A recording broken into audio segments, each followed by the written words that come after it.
Hi good morning all kids at VVM ವ್ಲಾಗ್ಗೆ ಸ್ವಾಗತ. ಮಲಗಿದ ನೋಡಿ, ಇವನೇ ನಮ್ಮ ಮನೆಯ ಮುದ್ದು ರಾಜಕುಮಾರ. ಇವನು ಮಲಗಿರ್ಬೇಕಾದ್ರೆ ಅಪ್ಪ ಮಲಗಿದ್ರೆ ಅಪ್ಪನ ಜೊತೆ ಆಟ ಆಡ್ತಾ ಇದ್ದಿರ್ತಾನೆ. ಇಲ್ಲಾಂದರೆ ಅಪ್ಪ ಇಲ್ಲ ಅಂತ ಕೇಳ್ತಾ ಎದ್ದು ಹಾಗೆ ಬ್ರಷ್ ಮಾಡ್ತಾನೆ. ಬ್ರಷ್ ಮಾಡಿ ತಿಂಡಿ ಕೇಳ್ತಾನೆ.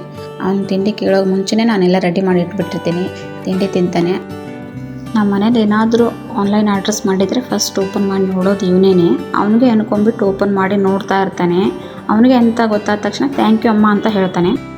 ಆಲ್ಮೋಸ್ಟ್ ಮಕ್ಕಳೆಲ್ಲ ತಿಂಡಿ ತಿಂದಾದ್ಮೇಲೆ ಸ್ನಾನ ಮಾಡೋದು. ನನ್ನ ಮಗ ಕೂಡ ಹಾಗೇ ಸ್ನಾನ ಮಾಡಿ ಬಂದುಬಿಟ್ಟು ದೇವ್ರಿಗೆ ಕೈ ಮುಕ್ಕೊಂಡು ಸ್ವಲ್ಪ ವಿಭೂತಿ ಎಲ್ಲ ಹಚ್ಕೊಂಡು ಒಂದೆರಡು ನಿಮಿಷ ದೇವ್ರ ಹತ್ರ ಕೂತ್ಕೊಂಡಿರ್ತಾನೆ. ನಾನು ಕೂತ್ಕೊಂಡಿರೋ ಹಾಗೇ ನಾನು ಲಂಚಿಗೆಲ್ಲ ಪ್ರಿಪೇರ್ ಮಾಡಿ ಕೊಡ್ತೀನಿ. ಮಧ್ಯಾಹ್ನ ಊಟ ಮುಗಿಸ್ಕೊಂಡು ಸ್ವಲ್ಪ ಹೊತ್ತು ಆಟ ಮಾಡ್ತಾನೆ. ಏನಾದರೂ ಪಝಲು, ಶೇಪ್ಸು, ಡ್ರಾಯಿಂಗ್ಸ್ ಎಲ್ಲ ಮಾಡ್ತಾನೆ. ಇವಾಗ ಆಡ್ತಿರೋ ಪಝಲ್ ಗೇಮ್ಸು, ಕಲರ್ಸು, ಶೇಪ್ಸ್ ಎಲ್ಲ ಅಂತ ಹೇಳಿಬಿಟ್ಟು ನಾವೇ ಆನ್ಲೈನ್ ಆರ್ಡ್ರಲ್ಲಿ ತರಿಸ್ಕೊಟ್ಟಿದ್ವಿ. ಆವಾಗಲೂ ಕೂಡ ಅಷ್ಟೇ, ಅವನೇ ಫಸ್ಟ್ ಓಪನ್ ಮಾಡಿಬಿಟ್ಟು ಥ್ಯಾಂಕ್ಸ್ ಅಮ್ಮ ಅಂತ ಹೇಳಿದ್ದ.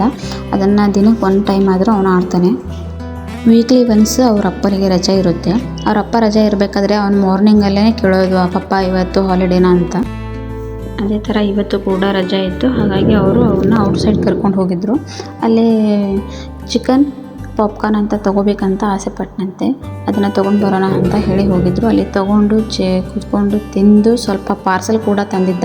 ಪಾರ್ಸಲ್ ತೊಗೊಂಡು ಬರ್ತಾ ಇರಬೇಕಾದ್ರೆ ಮತ್ತೆ ಅವ್ರ ಅಪ್ಪನ ಮತ್ತೆ ಬೇರೆ ಎಲ್ಲಾದರೂ ಕರ್ಕೊಂಡು ಹೋಗ್ಬೋದು ಅಂತ ಹೇಳಿ ಯೋಚನೆ ಮಾಡ್ತಾ ಅಲ್ಲೇ ನಿಂತ್ಕೊಂಡು ನೆಕ್ಸ್ಟ್ ಅವ್ನಿಗೇನಾದರೂ ಕರ್ಕೊಂಡು ಹೋಗಬೇಕು. ಇವತ್ತು ಕೂಡ ಅದೇ ರೀತಿ ಡಿಸೈಡ್ ಮಾಡ್ಕೊಂಡು ಬಂದಿದ್ದ ಅನಿಸುತ್ತೆ. ಮೇ ಬಿ ಮಕ್ಕಳಂದ್ರೇ ಹಾಗೆ ಅಲ್ವಾ, ಅಪ್ಪ ರಜೆ ಇರಬೇಕಾದ್ರೆ ಯಾವಾಗಲೂ ಹೊರಗಡೆ ಹೋಗಬೇಕು, ಹೊರಗಡೆ ಸುತ್ತಾಡಬೇಕು, ಸ್ಕೂಟಿ ಕಾರೆಲ್ಲ ಇರಬೇಕಾದ್ರೆ ಆ ಮಕ್ಕಳಿಗಂತೂ ಇನ್ನೂ ತುಂಬ ಆಸೆ ಇರುತ್ತೆ. ಮನೇಲಿ ಇದ್ದು ಬೋರ್ ಆಗಿರುತ್ತೆ. ಅದಕ್ಕೋಸ್ಕರ ಅವರಪ್ಪ ಹೊರಗಡೆ ಒಂದು ಟೈಮ್ ಕರ್ಕೊಂಡು ಹೋಗಿ ಬರ್ತಾರೆ. ವೀಕ್ಲಿ ಒಂದು ಟೈಮ್ ಅವನಿಗೆ ಏನು ಇಷ್ಟನೋ ಅದನ್ನು ಆಡಿಸ್ಕೊಂಡು ತಿನ್ನಿಸ್ಕೊಂಡು ಕರ್ಕೊಬರ್ತಾರೆ. ಅವ್ನು ತೊಗೊಂಡು ಬಂದಿರೋ ಚಿಕನ್ ಪಾಪ್ಕಾರ್ನ್ ಮತ್ತು ಲಾಲಿಪಾಪು ಒಂದು ಪ್ಲೇಟಲ್ಲಿ ಹಾಕಿ ಸಾಸ್ ಹಾಕ್ಕೊಟ್ಟೆ. ಕೂತ್ಕೊಂಡು ತಿಂತಾನೆ.